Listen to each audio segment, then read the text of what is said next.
Car si la crise, et crise il y a, mais c'est celle de la pseudo-expertise, justement, celle de la pseudo-compétence. Experts en chômage, oui, ça c'est sûr. Ils en ont fabriqué 5 millions.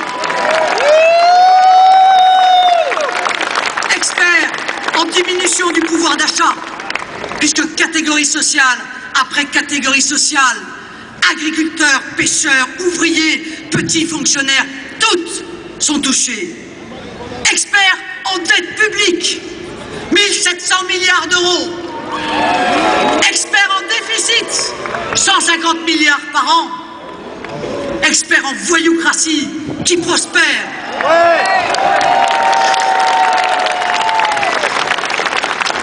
Experts en prolétarisation des classes moyennes. Experts de l'illettrisme qui s'accroît. Experts de l'affaiblissement de l'État. En un mot, experts, oui, experts du chaos. Bravo! Bravo!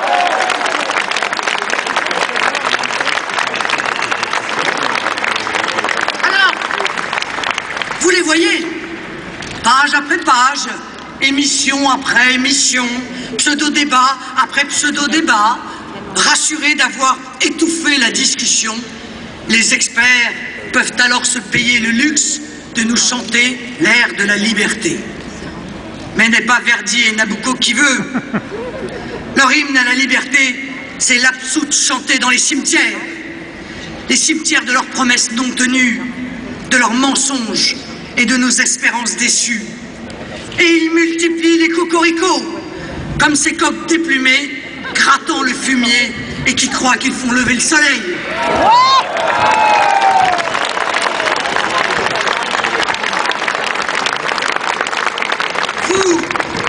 Vous votiez hier pour l'UMP ou le PS? Non. Certains si, quand même. Vous acceptiez, sans broncher, votre diminution du pouvoir d'achat, votre chômage, une insécurité grandissante, un avenir personnel morose que vous imaginiez plus difficile encore pour vos enfants? Vous étiez donc de bons électeurs, bien convenables, pas gênants, préoccupés de votre survie, multipliant les petits boulots pour compenser la baisse du pouvoir d'achat, pendant que les solidarités familiales jouaient à plein dans l'entraide et dans le don. Et voilà que parce que la crise frappe plus fort, parce que votre souffrance devient insupportable, que malgré les prêches, les homélies de tous ces nouveaux prêtres de la mondialisation, vous prenez conscience de ce qu'elle est réellement. Parce que vous vous apercevez que l'on vous a menti, menti encore, menti toujours. Vous entendez notre projet d'espoir, vous commencez à vous tourner vers une espérance nouvelle, celle qui tourne le dos à la mondialisation, qui vous protège contre elle. Car la mondialisation, c'est le nivellement du monde, du Coca-Cola et des Nike pour tous, dans un univers qui ne devient qu'une banlieue unique, parsemée d'hypermarchés, où s'entassent des produits venus du monde entier et issus de l'exploitation éhontée de millions de producteurs d'ici ou d'ailleurs. La mondialisation, c'est la destruction voulue, programmée des nations, des peuples, des identités culturelles. C'est la marchandisation de tout et de tous. C'est cet esclavage des temps modernes, le transfert de population d'un continent à l'autre, constituant ainsi l'armée de réserve du capitalisme qui permet à quelques grands patrons d'exploiter les travailleurs français. Bravo Marie! Bravo Marie! Cette mondialisation, elle permet de baisser les salaires grâce à cette délocalisation de l'intérieur qui écrase le pouvoir d'achat, mais qui se montre tellement bénéfique pour les super profits des actionnaire. Et cette prise de conscience, elle vous pousse à voter pour le Front National et pour ses candidats. Comprenons que nous n'avons jamais menti, toujours fidèles à nos convictions, et que nos analyses se trouve chaque jour conforté par l'observation des terribles réalités du quotidien. Vous voyez chaque jour plus nombreux que le Front National apporte des solutions et des réponses concrètes aux problèmes qui vous assaillent. Chaque jour plus nombreux. Vous comprenez que vos libertés dépendent de l'accession au pouvoir du seul mouvement capable de les défendre. Puisque... Marine, président! Mes chers amis, puisque nous sommes les seuls à oser la vérité, crions-la.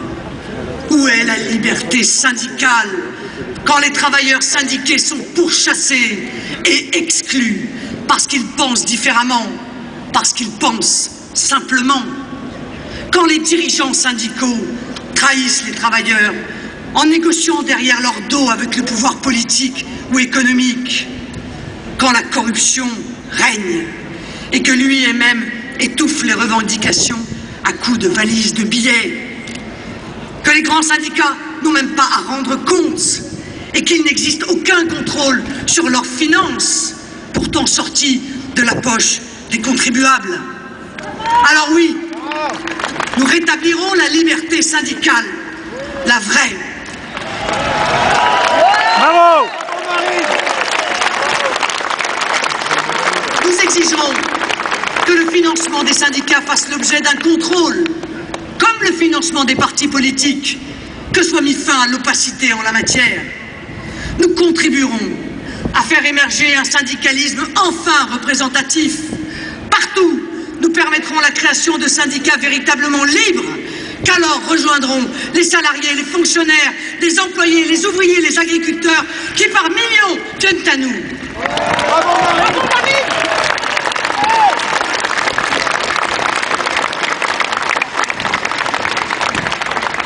Mais la liberté de la presse également doit être rétablie. Oui. Peut-on encore parler de véritable liberté de la presse, écrite, radiophonique ou audiovisuelle, quand celle-ci tombe aux mains de grands groupes financiers ou industriels? La vraie question se pose. La presse peut-elle être vraiment libre sans être vraiment indépendante? Peut-elle librement agir lorsque des groupes qui la possèdent dépendent eux-mêmes des énormes contrats octroyés par les pouvoirs publics? La liberté est-elle compatible avec les monopoles? Et vous, journalistes, où est votre liberté quand c'est la peur qui vous guide?